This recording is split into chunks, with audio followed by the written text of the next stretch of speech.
నిధులు అడిగితే ఇవ్వరు, అపాయింట్మెంట్ కోరితే వెయిట్ చేయమంటారు. ఇలా అయితే ఎలా? మా నియోజకవర్గాల్లో అభివృద్ధి జరిగేదెప్పుడు?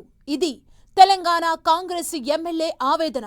అమాత్యుల తీరుపై అసంతృప్తి వ్యక్తం చేస్తూ రోజుకో ఎమ్మెల్యే వాయిస్ రేస్ చేస్తూ వస్తున్నారు. తెలంగాణలో ఎమ్మెల్యేలు, మంత్రుల మధ్య కోల్డ్ వార్ నడుస్తోందా? ఎమ్మెల్యేలను కలుపుకోవాల్సిన అమాత్యులు లైట్ తీసుకుంటున్నారా? నియోజకవర్గ సమస్యల్ని చెప్పుకునేందుకు వెళ్తే ఎమ్మెల్యేల్ని కూడా మంత్రులు పట్టించుకోకుండా వెయిట్ చేస్తున్నారా? ఇంతకు మంత్రులకు ఎమ్మెల్యేల మధ్య గ్యాప్నకి రీజన్ ఏంటి?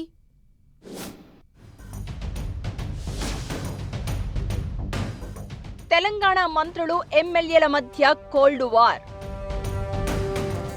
పలువురు అమాత్యుల తీరుపై శాసనసభ్యుల అసంతృప్తి. అభివృద్ధి కోసం నిధులు అడిగితే ఇవ్వట్లేదని ఆరోపణ. మంత్రులను కలిసేందుకు వెళ్తే వెయిట్ చేస్తున్నారని ఆగ్రహం. నిధులు ఇవ్వకపోతే అభివృద్ధి చేసేదేలా అని ప్రశ్నలు. పవర్లోకి వచ్చి 2.5 ఏళ్లైంది. ఆల్రెడీ ఎలక్షన్ మూమెంటం ఊపందుకుంది. నెక్స్ట్ ఎలక్షన్స్ కోసం గ్రామాల్లోకి వెళ్తే ఏం చేశావని ప్రశ్నలు ప్రశ్నించే పరిస్థితి ఏర్పడిందంటూ తెలంగాణ కాంగ్రెస్ ఎమ్మెల్యేలకు టెన్షన్ పట్టుకుందట.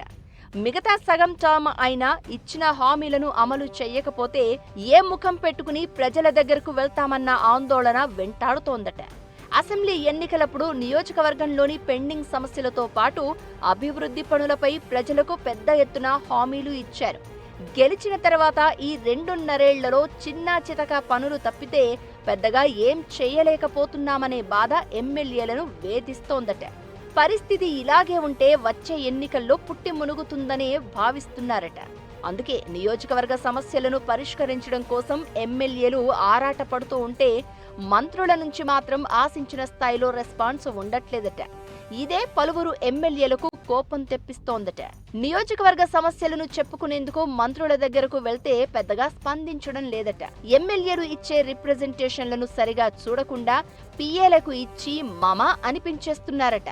ఇలా సమస్యలపై మంత్రులకు ఎన్నిసార్లు వినతి పత్రాలు ఇచ్చినా పరిష్కారానికి నోచుకోవడం లేదట.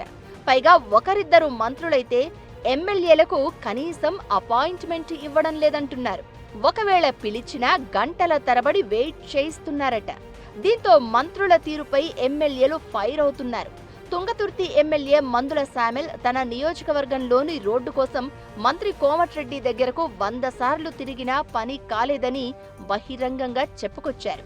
ఇక జడ్చర్ల ఎమ్మెల్యే అనిరుద్ రెడ్డి ఏకంగా మంత్రుల తీరుపై పలుమార్లు అసంతృప్తి వ్యక్తం చేశారు.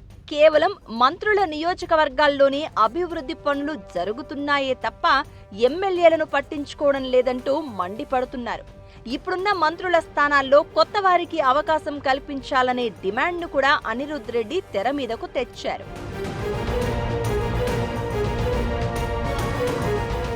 ప్రస్తుతం ప్రభుత్వ విప్గా ఉన్న ఎన్ఎం శ్రీనివాసరెడ్డి కూడా గతంలో అభివృద్ధి పనులు, ఎమ్మెల్యేలకు నిధులు అంటూ గొంతెత్తారు. నిధులు లేక గ్రామాలలోకి వెళ్లలేని పరిస్థితి ఉందన్న ఆయన శుభకార్యాలు, పరామర్శలకు వెళ్లడం తప్ప ఏం చేయలేకపోతున్నామని ఆవేదన వ్యక్తం చేశారట. ప్రతి ఎమ్మెల్యేకు ఏడాదికి 25 కోట్ల నిధులను ప్రత్యేక బడ్జెట్ కింద కేటాయించాలనే డిమాండ్ను బలంగా వినిపించారు.